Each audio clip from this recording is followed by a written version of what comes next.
point. Here's the even bigger point. Actually, two bigger points. One, they claim that they care so much about the children, the unborn. Why don't they have this fervor?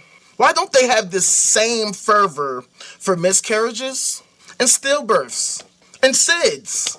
You know, the conditions where the babies just die or they don't fully develop for whatever reason. Why don't y'all have the same energy for those developmental tragedies? Why aren't y'all protesting in the streets against stillbirths? Why aren't y'all fighting for more research into what causes stillbirth so we can save those children's lives too? No, y'all don't care about, y'all don't think about that, y'all don't even mention that. Those are things that don't even come up in your purview at all. Those are things that you don't even think about.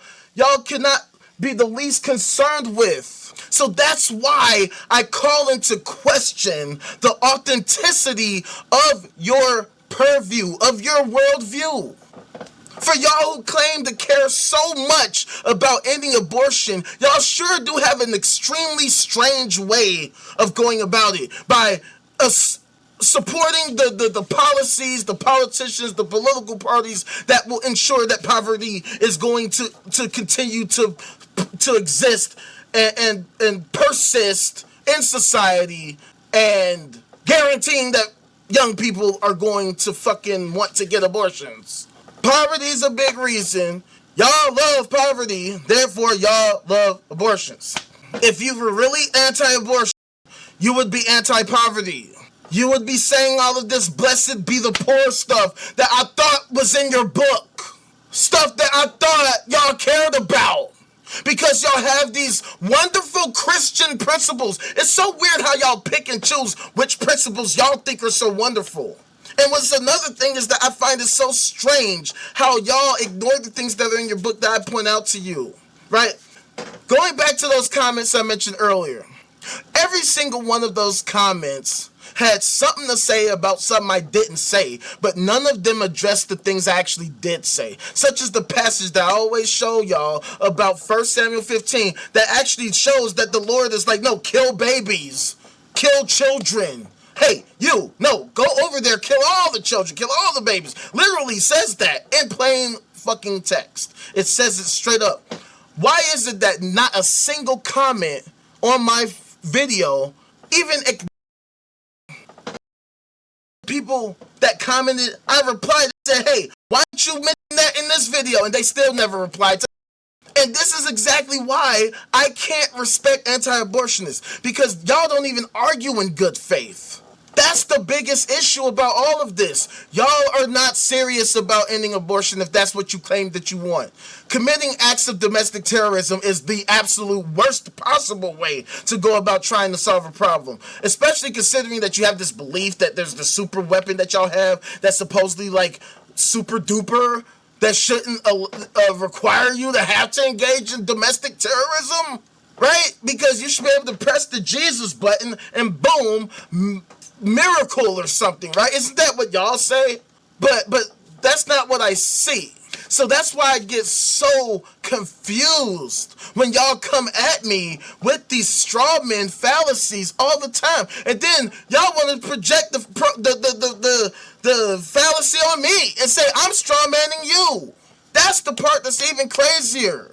See, by me deleting these comments, I'm actually doing y'all a favor. See, I know that y'all have these echo chambers. I know that y'all are always on the hunt for anything that even remotely has to do with abortion, and y'all are the first to want to comment all the time and repeat the same arguments y'all been saying time immemorial. Missing the forest for the trees like y'all always do every single time. Refusing to look at the facts and the evidence and the data, the statistics that are easily available to you right now. The data is available. But see, y'all don't like data. Y'all hate data. Y'all only like data if it suits you. Other than that, y'all hate facts. Y'all hate statistics. Y'all hate data. Y'all hate it. Y'all hate it. Y'all can't stand it. But that's precisely why I have such an issue with theism as a whole. Because these are the type of issues that exist as a result of theism and theist-like thinking. Dog, dogmatism. Having a view and being so obsessed with it that you're blind to the reality that's right in front of you. You're so wedded to this position that you miss the data. And the sad part is that if you actually really wanted what you claim that you want, you have people here who are willing to help you. But see, y'all are so crazy, y'all don't want the help. Not only do you not want the help, but in my opinion, y'all are evil or something, because it's not abortion that y'all care about. There's something else. I don't know if it's just the control of women's bodies, if that's really the thing that y'all are super duper about. Because it can't be the abortion. It can't be the loss of the children's lives. That can't be the thing that y'all are super focused on. Because like I said, what about miscarriages? What about stillbirths? What about SIDS? Literally in the same ballpark. Y'all have no interest in any of that at all. I mean, at all. Not even a mention of any of it. And then another sad part is that the one thing that could really seriously literally help is the one thing that most of y'all are diametrically opposed to. You know, this thing called the scientific method. And that's one of the key reasons why I'm anti-theist. Look, I know that not all theists, I know, like they always say, not all theists are anti-science.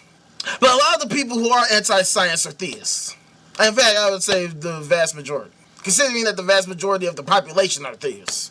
You can just say they're the vast majority of pretty much everything. Particularly the group of rapists. And that's the other point. See, we always come back to this topic as well. That, I don't understand why anti-abortionists, and this is one of the craziest things I've seen in my life, fam. Seeing some of these people in the comments say some of the things that they say and actually think that it makes sense. And they big up each other and pat each other on the back and thumb up each other. They hit the like button and act like, oh, they really said something. Like one of the people said like, oh, well, the tough life is better than no life at all. That's so easy for you to say. That's so easy for you to say in your nice suburban home where everything's so perfectly harmonious. And you ain't out here on Skid Row, fucked up, wondering where the fuck you are, strung out on some crazy shit. You know what I'm saying? Like, it's so easy for y'all to say.